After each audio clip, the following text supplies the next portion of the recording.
오늘 말씀 요한복음 21장 15절로 18절까지 말씀 보겠습니다. 요한복음 21장 15절로 18절까지 말씀.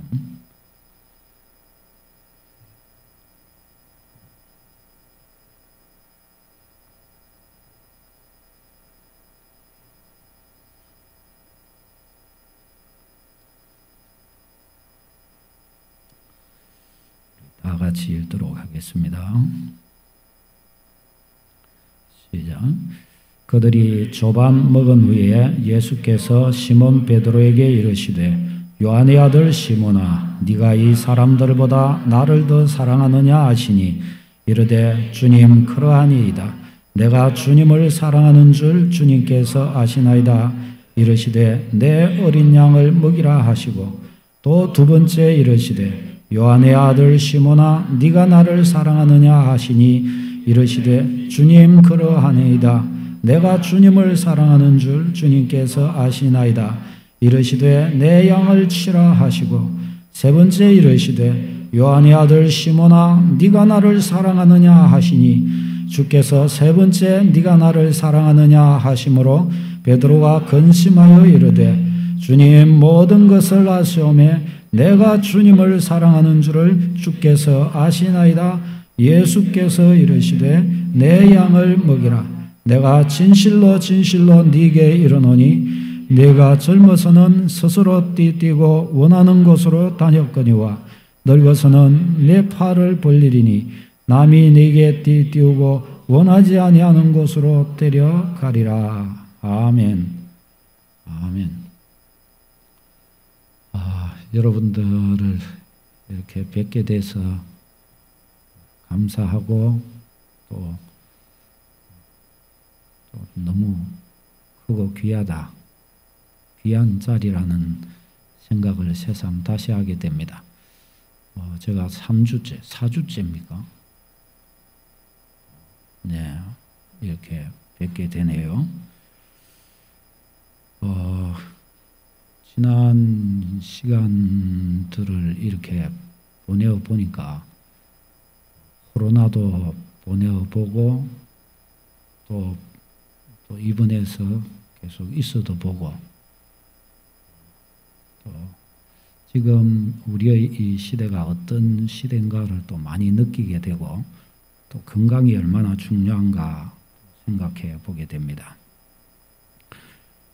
지난 신년 송구영신 예배를 마치고 이렇게 집에 갔는데 막 한기가 막 올라오는 거예요.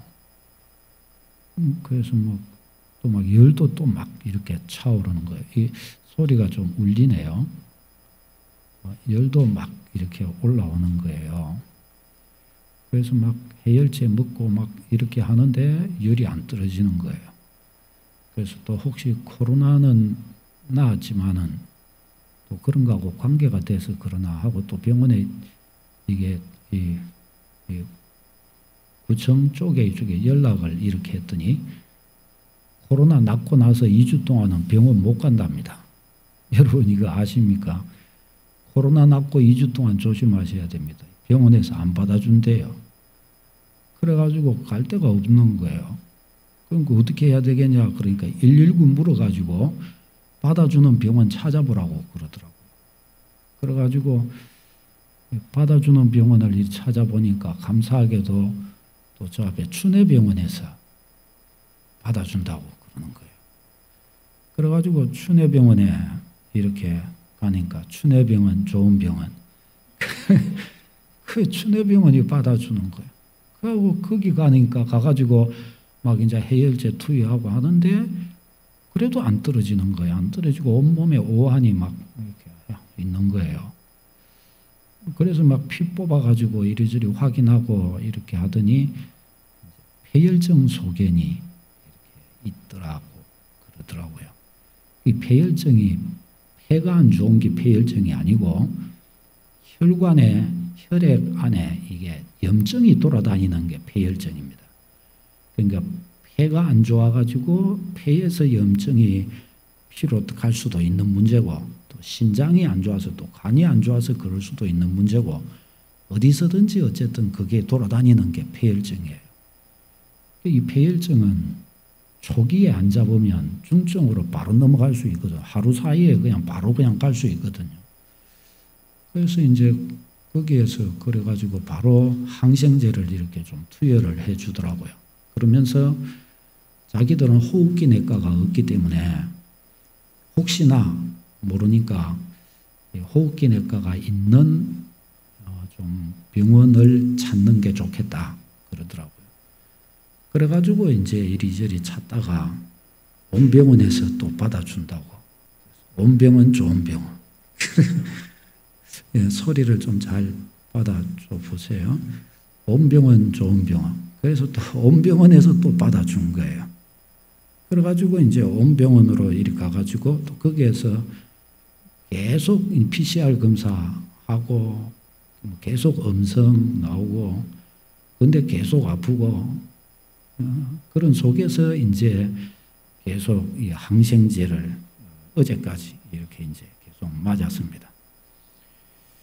이제 항생제 투여를 계속 이렇게 하니까 이제 염증이 조금씩 가라앉고 지금은 이제 염증 수치 이런 거 이제 다 정상인 상태에서 이제 이렇게 나왔습니다. 근데 이제 또 앞으로도 한 좀 당분간은 좀 조심해서 이렇게 봐야 된다. 뭐 그렇게 이야기를 듣고 이렇게 나왔더랬습니다. 요거 이렇게 겪어가면서 보니까 먼저는 건강이라는 것이 너무 좋고 제가 병원에 이렇게 항생제 맞고 누우면서 제가 거기서 한 기도 제목 중요한 기도 제목 하나가 하나님 내가 죽을 때 죽더라도 이런 방식으로 죽어서는 절대 안 되겠습니다. 이 기도가 절로 나오더라고요. 정말 나중에 찌끔이 아니더라도 나중에라도 제가 한 150살쯤 돼가지고 그렇죠. 할렐루야. 150살쯤 돼가지고 병원에서 일이 있는데 그 링겔 맞고 끄이 하면서 내가 그렇게 주님 앞에 죽어간다면 이거 참 비참한 거더라고요. 이거. 우리 이거 기도해야 됩니다. 기도해야 돼요. 하나님 내가 죽을 때 죽더라도 병원에서 링겔 꽂고 누워가지고 정신없이 있다가 그러다가 죽지 않도록 도와주십시오. 뭘 하더라도 내가 주님 영광 위하다가 그래도 손으로 뭔가 의미 있는 주님 보시기에 의미 있는 일을 하다가 제가 주님 앞에 갈 수 있도록 주님 도와주십시오. 이 기도가 큰 기도 같아요. 이 기도가. 우리 이 기도하면서 주님 앞에 섬겨가야 하겠습니다. 우리 성도님들 올해에도 이제 앞으로 또 이거 오미크론 뭐시기 저런 것들 3월달 되면 또 최고조에 달할 수 있다 또 이 말도 또 나오대요. 어떤 상황일지는 모르겠어요. 그러나 우리가 건강관리 잘 하면서 그렇죠. 손발 잘 이렇게 하면서 그러면서도 우리의 신앙, 예배 또 직장생활 소홀하지 않고 담대하게 헤쳐나가고 이렇게 올 한 해를 주 안에 서가게 되시기를 축원합니다. 하나님이 복을 주시기를 바랍니다. 이렇게 해나가야 되겠어요. 이제 신년도가 이렇게 되었는데요.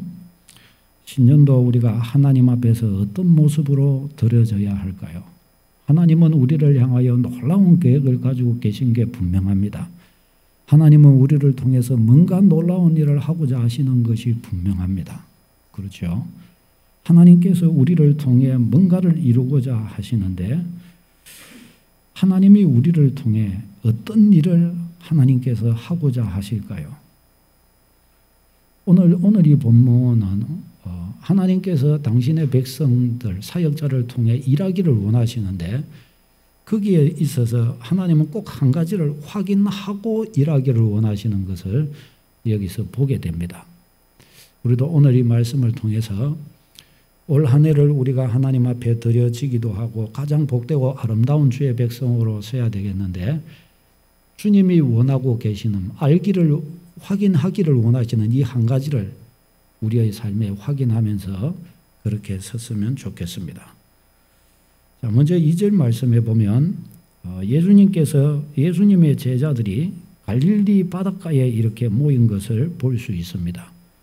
저들은 배를 타고 고기를 잡고 있습니다. 그런데 이 시점이 어느 시점인가?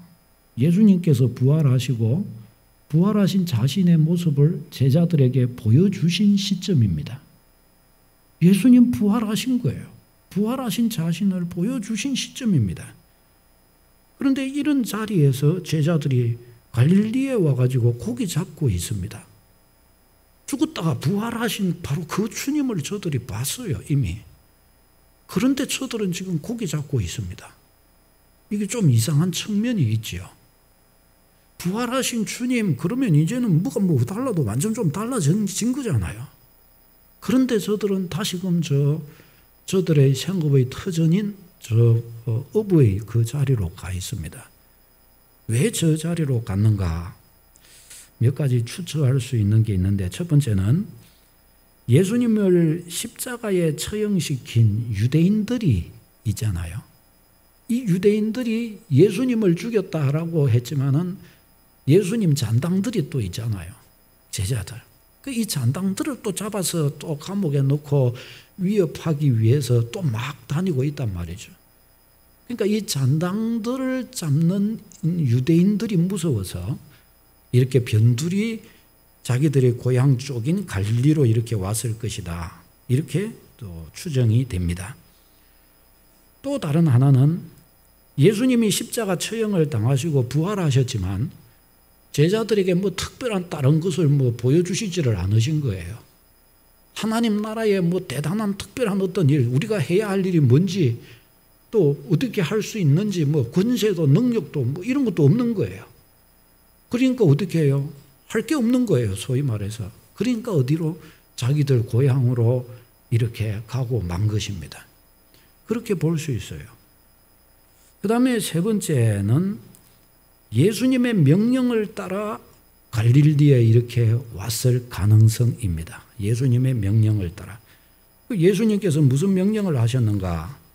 우리 주보를 보고 읽겠습니다. 마태복음 28장 10절에 예수님께서 부활하셨을 때 제자들에게 말씀하십니다. 28장 10절 시작. 이에 예수께서 이르시되 무서워하지 말라.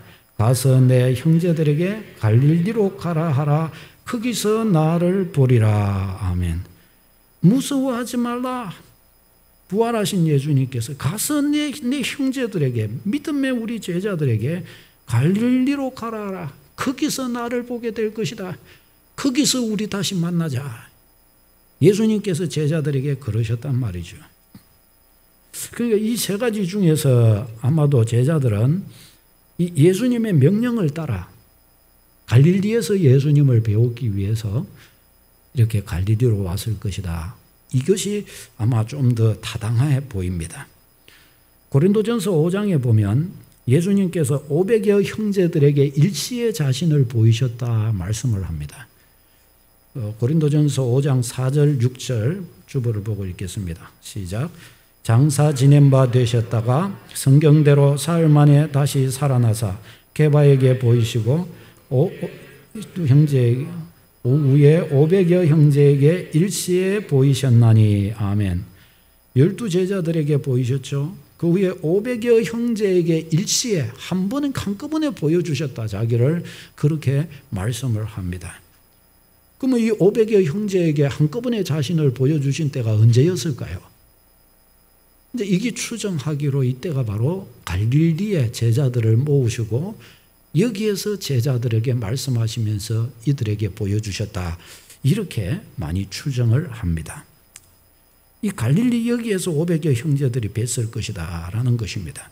그러니까 이것을 생각해 볼 때 예수님은 부활하셨을 때에 예수님의 이 공생의 기간 동안 사역하셨던 사역의 전초기지 역할을 했던 이 갈릴리 지역, 이 갈릴리 지역으로 제자들을 모으셨고 여기에서 부활하신 예수님께서 제자들에게 많은 것들로 가르치셨던 것을 추정해 볼 수가 있습니다. 예수님이 성천하시기 전에 성천 후에 어떻게 제자들이 행해야 할 것에 대해서 아마 많은 것들을 여기에서 말씀하셨던 것 같습니다. 그러면 예수님은 성천을 앞두고서 그럼 어떻게 하나님의 나라의 일을 그러면 준비토록 하셨을까요? 요한복음 20장 30절에 보면 성경에 기록되지 않는 많은 표적들을 행하셨으나 성경에 그것을 다 기록하지 않으셨다. 그렇게 말씀을 합니다. 그러니까 예수님께서 제자들에게 부활하시고 나서도 많은 가르침을 저들에게 주셨더라는 것이죠. 그렇지만 성경에 그것에 대하여 다 기록하지는 않았던 거예요. 그런데 오늘 이 본문에는 이 갈릴리에서도 제자들에게 많은 것으로 제자들에게 말씀하셨을 것이지만 오늘 이 본문은 다른 것은 다 그냥 제쳐놓고 베드로와의 이 중요한 베드로와의 이 대화 이 한 가지를 가지고서 어떤 면에서는 모든 주님의 그 가르치신 메시지를 요약하신 것 같습니다.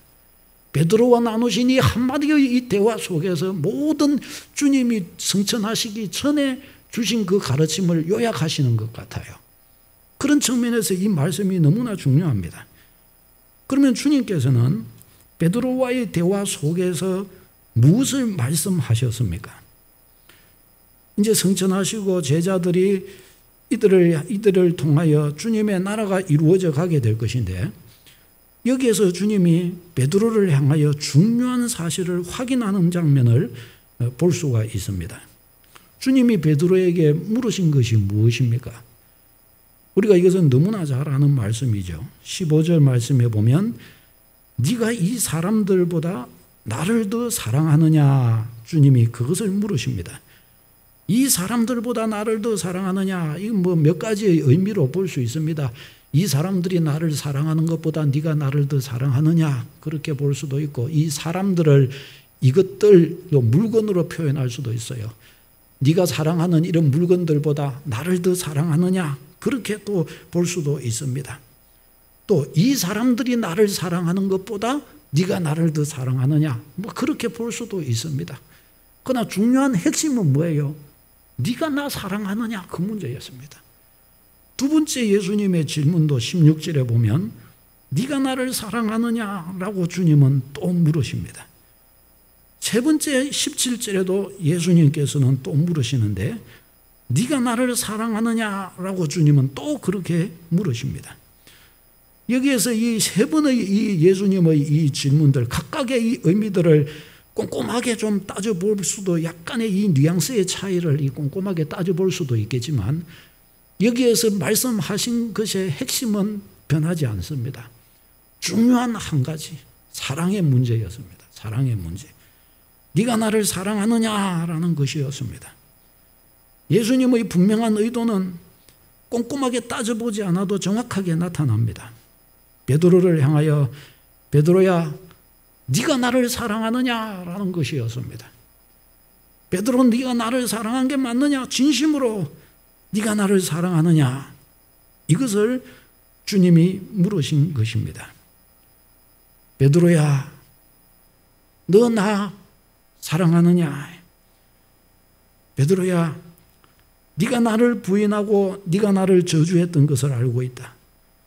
내가 잡혔을 때 네가 나를 떠나 도망간 것도 내가 알고 있다. 너의 그런 연약한 행동에 대하여 왜 그랬는지 나는 그런 것에 대해서 따지고 싶지 않다. 그냥 한 가지만 너한테 확인하고 싶다. 주님 무엇입니까? 네가 나를 사랑하느냐? 베드로야 네가 나를 사랑하느냐? 주님이 이것을 베드로에게 묻고 계십니다. 이 질문은 주님이 제자들에게 사명을 맡기기 전에 던지신 질문이요. 이 대표적으로 베드로에게 이것을 물으신 것이었지만 아마도 갈릴리에 이렇게 모여있는 500여 형제들과 다른 이 제자들을 향해서도 바로 이 똑같은 질문이셨을 것입니다. 베드로를 대표성으로 해서 주님은 바로 이 질문을 하셨던 것이라고 볼 수가 있겠습니다. 네가 나를 사랑하느냐라는 것입니다. 네가 나를 사랑하느냐? 그리고 이 대답 속에서 베드로의 이 주님의 이 질문에 대한 베드로의 대답 속에서 그러하외다 내가 주를 사랑하는 줄 주님이 아시나이다라고 하는 베드로의 그 대답 속에서 주님은 내 양을 먹이라라는 목양의 사명을 맡기십니다. 결국 주님께서 제자들에게 맡기신 교회의 사명이라는 것은 목양의 사명이고 영혼의 사명이잖아요. 영혼을 담당하는 영혼을 건지는 사명이잖아요. 이 대답 속에서 주님은 내 일을 하라, 영혼을 건지라라는 그 말씀을 주고 계신 것을 볼 수가 있습니다. 사랑하는 여러분, 우리가 여기에서 확인하게 되는 것이 무엇입니까? 주님은 당신의 일을 맡기실 때에 모든 다른 그 어떤 것을 따지지 않으십니다. 그냥 모든 것을 다 뒤로 해놓고 오직 한 가지 확인하기를 원하십니다. 오직 한 가지. 그 한 가지가 바로 오늘 이 본문의 질문입니다. 네가 나를 사랑하느냐? 여러분, 주님의 일을 하는데 가장 필요한 것이 한 가지 있다면 그것이 무엇일까요? 주님의 일에 필요한 한 가지. 주님을 위해 살고 싶어하는 사람에게 꼭 필요한 한 가지. 다른 것 아무것도 없어도 이 한 가지만 확인되면 되는 바로 그 한 가지. 그 한 가지가 무엇일까요?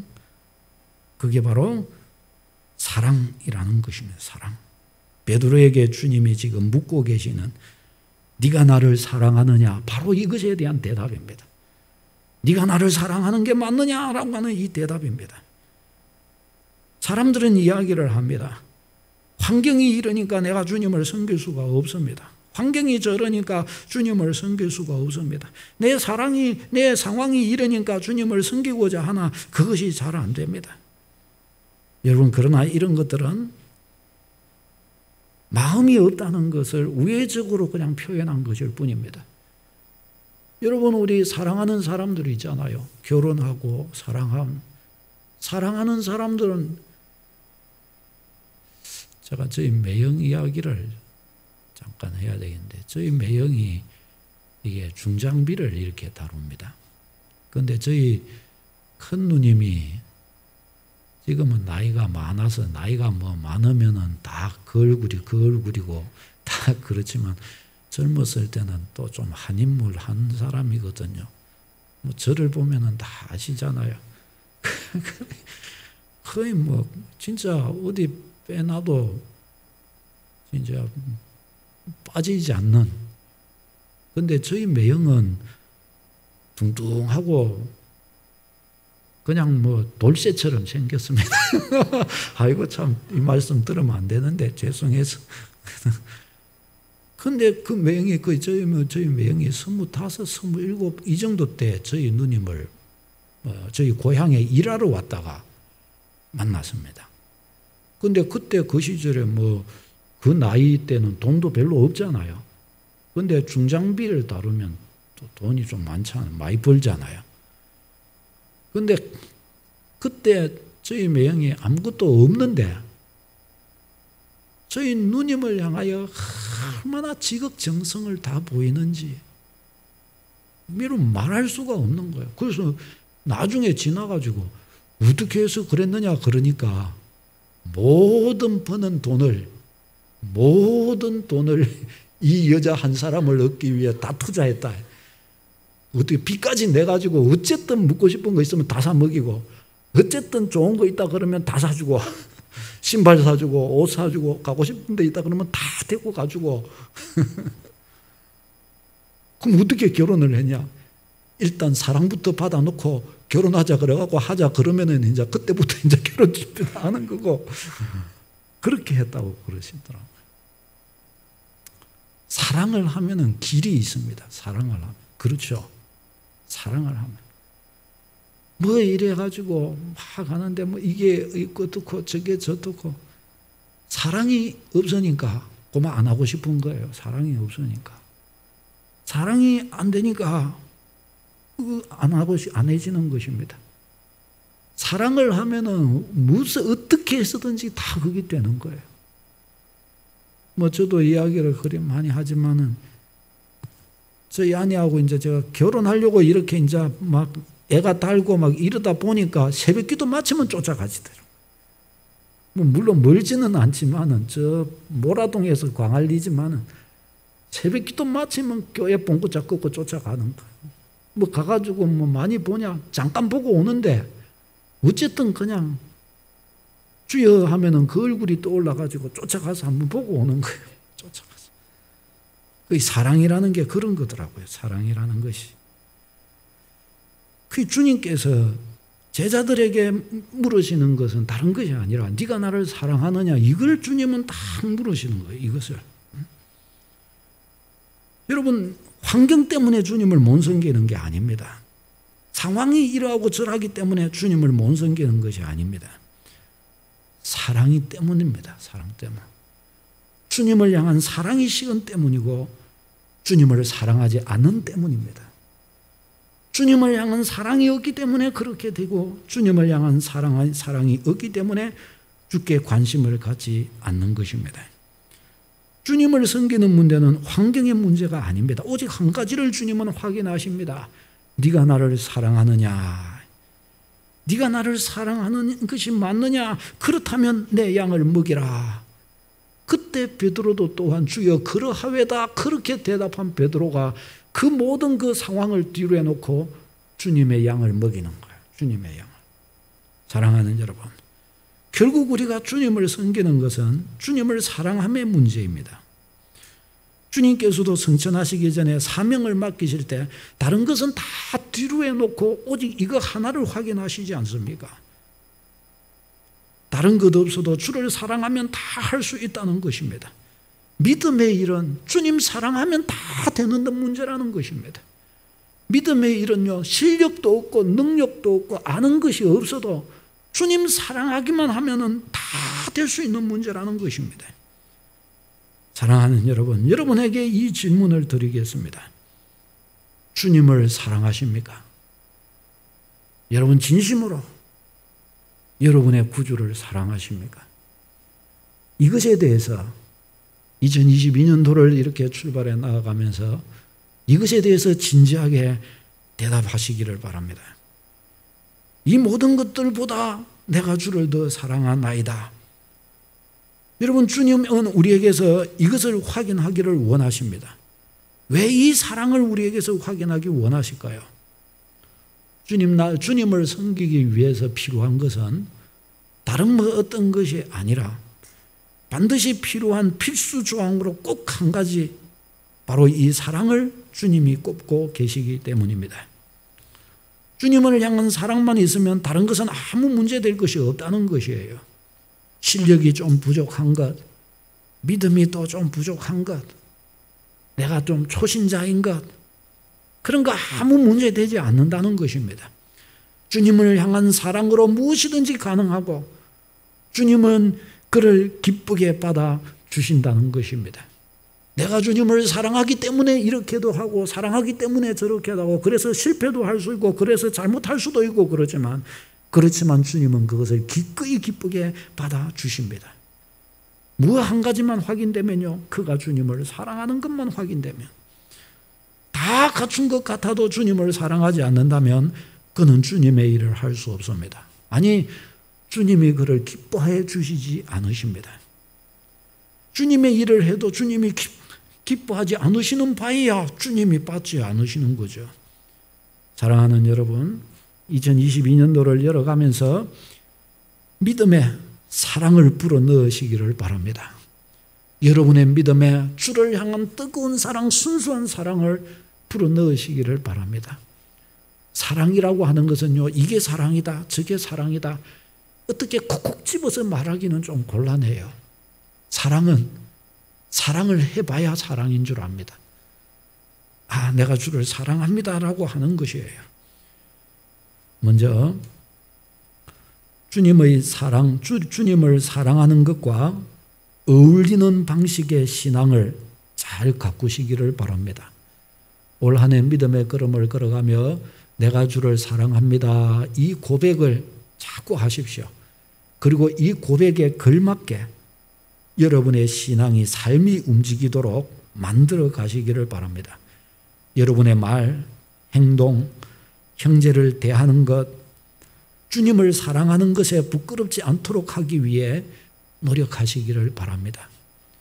뭐 지체들이 갇히고 건데 지체야 뭐 요거 좀 해야 되지 않냐, 저거 좀 해야 되지 않냐, 아, 오늘 주일인데 뭐 이게 뭐 좀 이렇지 않냐, 저게 뭐 좀 저렇지 않냐, 우리 주를 사랑하는 주의 백성들 사이에서는 그저 생각해 볼 때, 내가 나를 생각해 볼 때, 내가 주를 사랑한다면 내가 주를 사랑하는데 내가 이래야 되지 않겠냐, 거기서 끝나는 축복이 있기를 바랍니다. 이게 사랑의 방식입니다. 사랑의 방식.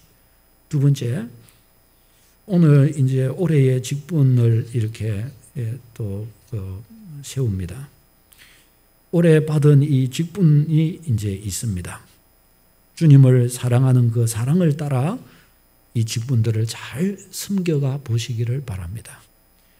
어떤 사람에게는 이 종이 쪽지 하나에 그냥 이렇게 적어갖고 올려드리는 이 직분들이 그냥 늘 이상 있는 그거 하나겠지, 그냥 그렇게 다가올 수도 있습니다. 그것이 그분의 믿음이 될 것입니다.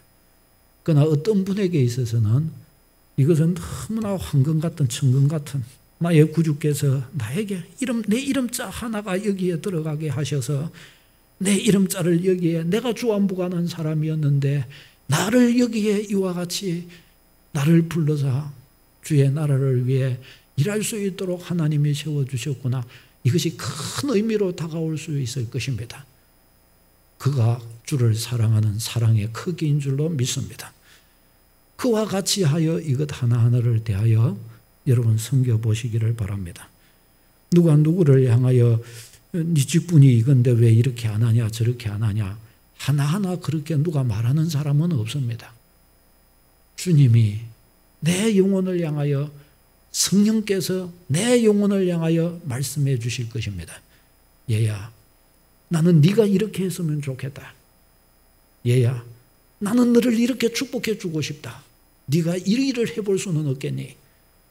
아마 주님의 그 음성이 여러분에게 들려지게 될 것입니다. 그 음성을 따라 주의 사랑 드러내시기를 바랍니다. 주님을 사랑하는 만큼 주님을 사랑하는 대로 사랑을 따라 정성을 들이시기 바랍니다. 네가 나를 사랑하느냐? 그렇다면 네가 화장실 청소를 좀 해줄 수 없겠니? 네가 나를 사랑하느냐? 그렇다고 한다면 네가 순장의 훈련을 받고 순장이 네가 될 수는 없겠니? 네가 나를 사랑하느냐? 그렇다면 네 옆에 있는 네 그 지체, 지금 믿음이 뭔지도 모르고 방황하며 조금만 가르쳐주고 조금만 위하여 기도해주면 뭔가가 될 것 같은 사람인데 그걸 해줄 누군가가 없다. 네가 나를 사랑하니? 예, 주님 그러야 돼. 그러면 네가 그걸 좀 해줄 수 없겠니? 주님은 우리에게 이와 같은 질문을 우리에게 던지실 것입니다. 얘야, 네가 나를 사랑하는 것이 맞느냐? 수요 예배 때 자리가 좀 많이 비다. 네가 그 자리를 채워서 네가 그 자리에서 기도할 수는 없겠니? 주님, 나는 이날 할 일이 많아서 안 돼요. 아, 그렇느냐? 거기서 끝날 수 있겠죠. 얘야, 네가 나를 사랑하느냐? 그렇다면 네가 이와 같이 하여 주지 않겠니? 주님은 그렇게 우리에게 질문하실 것입니다. 사랑하는 여러분, 우리 교회에 주께로부터 받은 바 여러 가지 직분들이 있습니다. 특별히 우리 교회에 항존 직분자들이 있으셔요. 우리 장로님들은 지금 안 계시죠. 그러나 안수 집사님, 권사님들이 계셔요. 그러나 우리 집사님들이 정신을 바짝 차리셔야 됩니다. 주님께서 별로 기뻐하시지 않으셔요. 왜 그러냐? 나의 섬기고 있는 나의 그 섬김이라고 하는 것이 이 중직자로 세워졌다는 것은 앞선 자리로 세워졌다는 것을 말하는 거예요. 예를 들어서 코로나의 시기에 예배 드릴 자가 많이 없을 수 있어요. 그렇지 않아요? 그러면 중직자가 뭐예요? 아, 그렇구나. 그렇다면 그 자리는 내가 가서 그 자리를 채워야 되지 않는가. 이게 중직자입니다. 이게. 아이고, 저 일이 저 일이 잘 안 되고 있네. 아이고, 저건 어떡하지? 그럼 어떻게 해야지? 내가 주님 교회에 세워주신 항존 직분자이지 않냐? 내 주님 나한테 그 일 하라고 나한테 이 직분 주신 거 아니냐? 그 자리를 막아서는 사람이 중직자인 거예요. 그 자리를. 그런 것을 하라고 특별하게 세워진 자리가 그 자리예요. 그 짐을 지라고 세워진 자리가 중직자인 거예요. 여러분 꼭 기억하셔야 됩니다. 초신자들이 감당하는 것만큼도 감당하지 못한다면 너무 부끄러운 일이 아닐 수 없어요. 그건 주님께서 너무 책망하실 일이 아닐 수 없어요. 내게 주신 직분이 어떠하다면 그 짐을 져야 합니다. 당당하게 그 짐을 지고 그러고서도 내가 주여 부족하나이다라고 고백해야 합니다. 이것이 우리의 신앙입니다. 지금 우리 서강교회는 중직자의 위치가 필요합니다. 2022년도 우리가 진짜 주님의 사역을 감당하기 위해서 꼭 서야 할 필요한 자리가 뭔가 하면 중직자가 자기 위치를 지키는 것입니다. 권사님들, 우리 안수 집사님들, 자기 위치에 서야 합니다. 그리고 주님이 그것을 요구하시고 주님의 그 서약을 주님은 기억하고 계실 것입니다. 그리고 그 직분을 감당하기 어려울 환경이 될 수가 있어요. 그러면 어떻게 해야 되냐? 그러면 휴무계를 내세요. 휴무계를. 그래서 휴무를 하세요. 그래서 감당할 수 있는 어떤 날에 목사님 이제는 감당할 수 있겠습니다. 그러면 다시 감당하면 되는 거예요. 휴무를 하면요 잠깐 쉴 수가 있는 거예요. 그런 방법, 우리 모든 한종 직분자들은 그렇게 해야 되는 거예요. 목회자도 마찬가지인 거예요. 하나님 앞에 서약하고 섬기고 일할 때 우리 인생의 일을 한 것은 잘 모르잖아요. 그러니까 그런 것에 있어서 그렇게 해서 지금 상황이 여차여차해서 참 죄송하게도 내 직분을 잘 감당할 수 없어서 이 기간 동안 제가 휴무하기를 원합니다. 그거 딱 하면 되는 거예요. 그럼 부끄러운 것도 아니고 이상한 것도 아니고 교회의 허락을 그렇게 받으면 되는 것이에요. 그러면 하나님 앞에서도 떳떳하고 당당한 거예요. 그리고 또 주를 위하여 섬길 위들을 기도하면서 또 사람을 세우고 또 그들이 같이 주를 섬길 수 있으면 되는 것입니다. 할렐루야. 여러분 꼭 기억해야 합니다. 오늘도 이 직분이 세워지는 것 이런 것은 제가 세우는 것이 아니에요. 그렇죠? 저의 요구도 아닙니다. 우리의 구주께서 여러분을 향하여 우리 주님의 이름으로 일컬음받는 당신의 교회를 향하여 주님이 하고자 하시는 일의 내용인 것입니다. 사람을 통해 일하시는 구주께서 여러분에게 말씀하신다는 사실을 잊지 마시기 바랍니다. 세 번째, 올해 모든 섬김, 주님을 사랑하는 것이 이유가 되어서 섬겨지는 그런 섬김으로 나타나시기를 바랍니다. 이것은 내 마음의 지킴이고 내 신앙의 지킴입니다. 주님, 나는 이 정도로 주를 사랑하는 것 같지는 않는데요. 그럴 수 있습니다. 그런데요, 사랑은 느낌이 아닙니다. 사랑은 행동입니다. 내가 어느 만큼 행해본다면 내가 그만큼 주님을 사랑하는 것입니다. 내가 어느 만큼 느껴봤다면 그만큼 주를 사랑하는 게 아니에요. 내가 어느 만큼 행동해보고 어느 만큼 헌신해보고 어느 만큼 드려져 봤다면 그만큼 주님을 사랑하는 것입니다. 그러니 내가 이만큼 주님을 사랑하지 않는데요가 아니라 내가 이만큼으로 내가 이와 같이 하여 내 사랑을 주님께 보여드리겠다. 그 마음으로 주께 드려지는 축복이 있기를 바랍니다. 우리가 이와 같이 주 앞에 드려지고 나간다면 하나님은 상상할 수 없는 내가 생각지 못했던 주님 그분의 비밀한 것들을 우리에게 보여주시고 나타내어 주실 것입니다. 이 축복을 딱 가지고 주를 섬기고 이 축복 안에서 올 한 해, 참 올 한 해가 그렇게 쉬운 한 해가 되지 않겠지만 그러나 올 한 해 반드시 구별된 은혜와 구별된 능력으로 구별된 축복으로 구별된 응답으로 주께서 우리에게 허락해 주실 줄로 믿습니다. 이 축복 붙들고 승리하는 여러분 다 되시기를 축원합니다. 기도하겠습니다. 우리 말씀 붙들고 함께 같이 기도하겠습니다.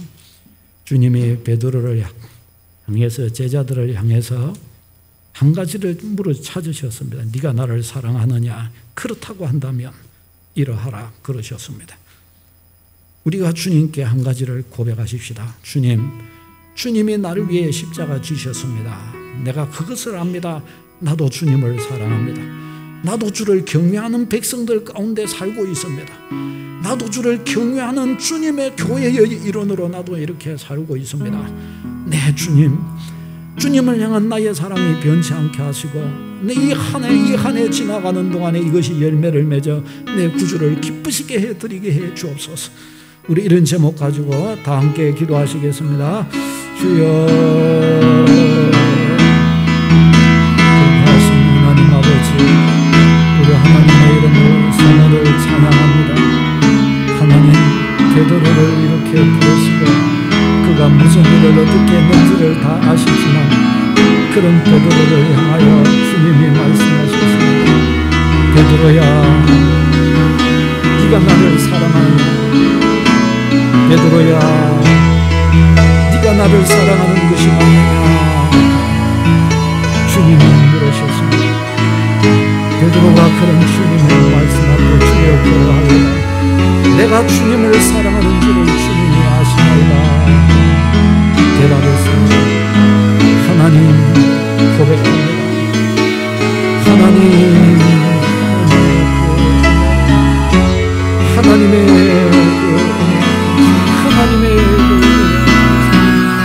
하나님 생기며 중심으로 견고하여 주여 주시옵소서. 그렇게 하신 하나님 아버지, 하나님, 우리의 믿음의 승로